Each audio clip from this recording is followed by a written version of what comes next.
My story began in 1982 in Melbourne, Australia.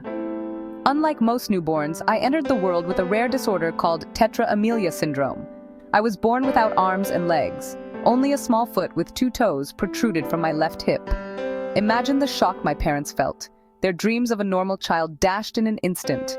My father, a pastor, was stunned into silence. My mother, a nurse, initially refused to hold or even look at me. The doctors were baffled, offering no explanation for my condition. Their confusion only deepened the sense of fear and uncertainty that gripped my family. Despite the initial shock, my parents loved me unconditionally. They were determined to give me as normal a life as possible. This meant integrating me into mainstream society, sending me to a regular school, and encouraging me to participate in activities just like other children. However, fitting in proved to be a constant struggle. Children can be cruel, and I was often the target of their insensitivity. I was stared at, whispered about, and called names.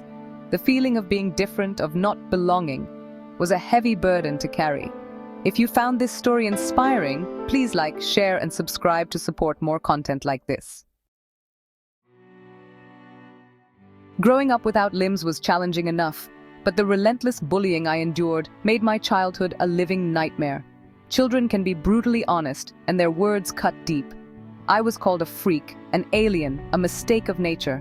Their laughter echoed in my ears, amplifying my feelings of inadequacy and isolation. As I grew older, the bullying took a toll on my mental health.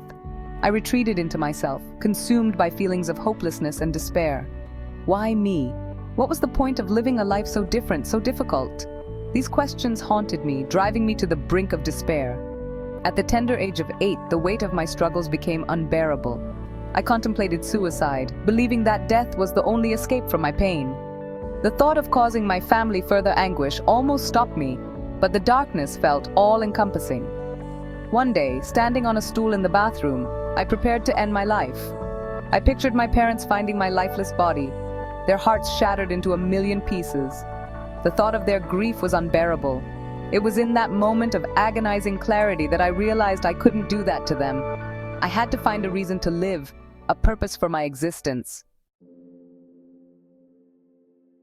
My journey from the depths of despair to a life filled with purpose was gradual and arduous. It began with a simple shift in perspective. Instead of focusing on what I lacked, I started appreciating what I had. I had loving parents, a supportive family, and a roof over my head. These were blessings that many took for granted. My parents played a pivotal role in my transformation. They instilled in me a strong faith and taught me the importance of gratitude. They encouraged me to see my challenges not as limitations, but as opportunities for growth. They believed in me even when I doubted myself. One pivotal moment occurred when I was 15.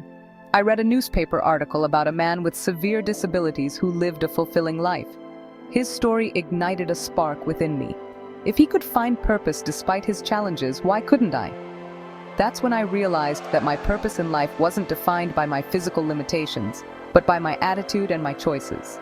I could choose to be a victim of my circumstances or a victor over them. I chose the latter. Determined to live a life without limits, I began pushing my boundaries and challenging my perceived limitations. I learned to adapt and improvise, finding creative ways to perform everyday tasks.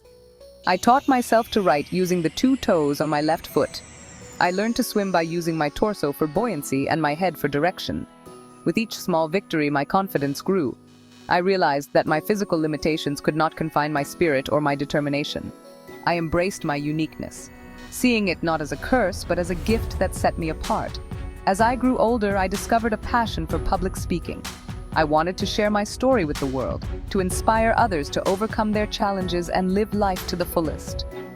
My message resonated with people from all walks of life, and I soon found myself traveling the globe, speaking to millions of people.